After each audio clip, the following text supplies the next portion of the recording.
The Battle of Solway Moss between English and Scottish forces took place on the 24th of November 1542 on the English side of the Anglo-Scottish border near the River Esk.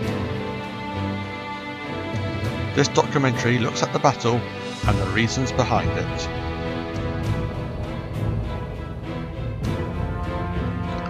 King James V of Scotland was urged by his uncle, King Henry VIII of England, to break from the Roman Catholic Church. James ignored Henry's request and refused to meet him at York, which Henry took as a great insult. And an angry Henry would send his army into an incursion into Scotland. In retaliation, James responded to the raid by the massive English army by giving a task to Robert, Lord Maxwell, the Scottish Warden of West March, to raise an army against the English.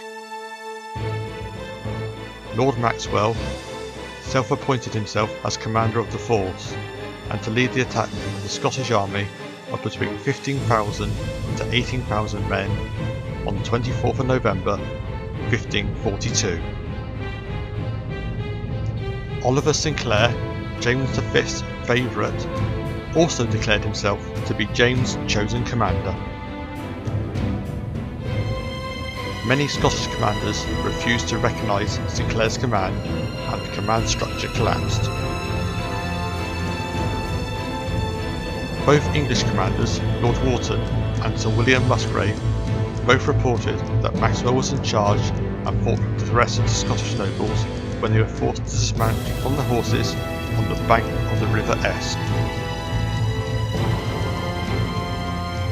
The Scottish army were confronted by an English army of 3,000 men, a fraction of the size of the Scottish forces at Solway Moss. The English forces, led by Sir Thomas Wharton, who described the battle as the overthrow of the Scots between the River Esk and Lyme. The Scottish forces were totally uncoordinated and the battle became a rout.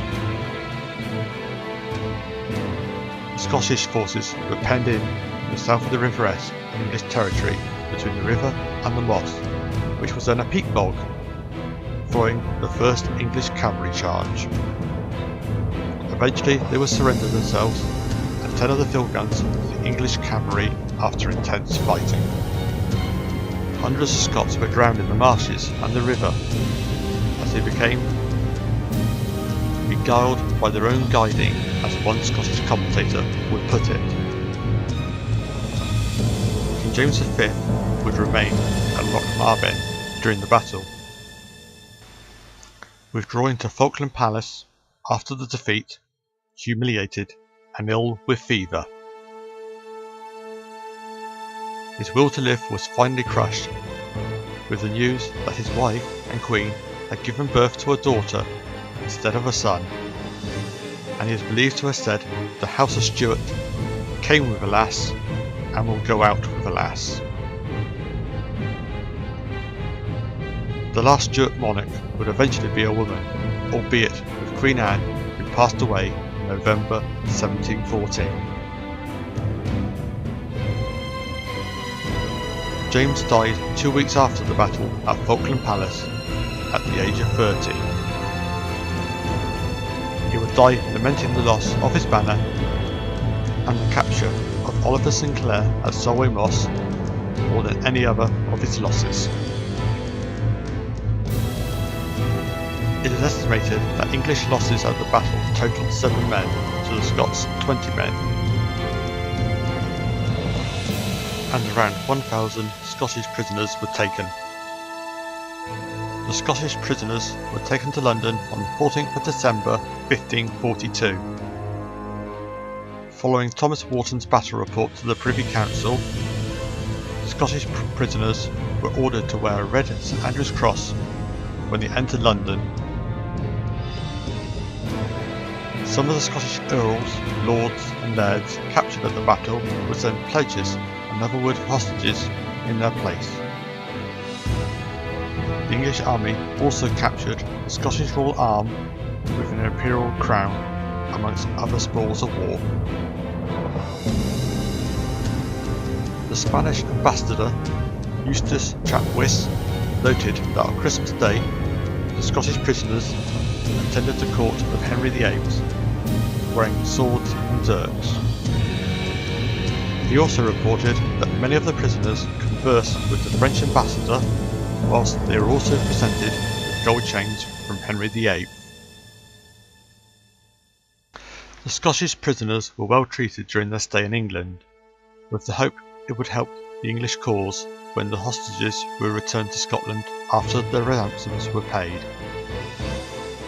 On the 10th of January 1543, a number of high-ranking hostages were exchanged for pledges at Carlisle Castle. A number of exchanges were prevented as Scottish government's view of the prisoners were as traitors who were being brainwashed by Henry VIII. Many of the prisoners stayed on the English side of the border at Berwick-on-Tweed, as the hostages' families had been arrested in Scotland and were unable to provide pledges.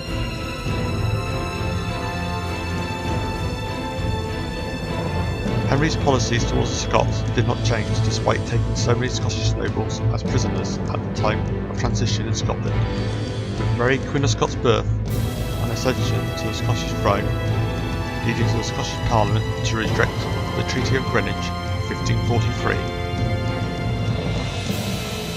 The treaty, signed in July 1543, proposed peace between the two nations and the marriage of Henry's son, Edward VI, to Mary Queen of Scots.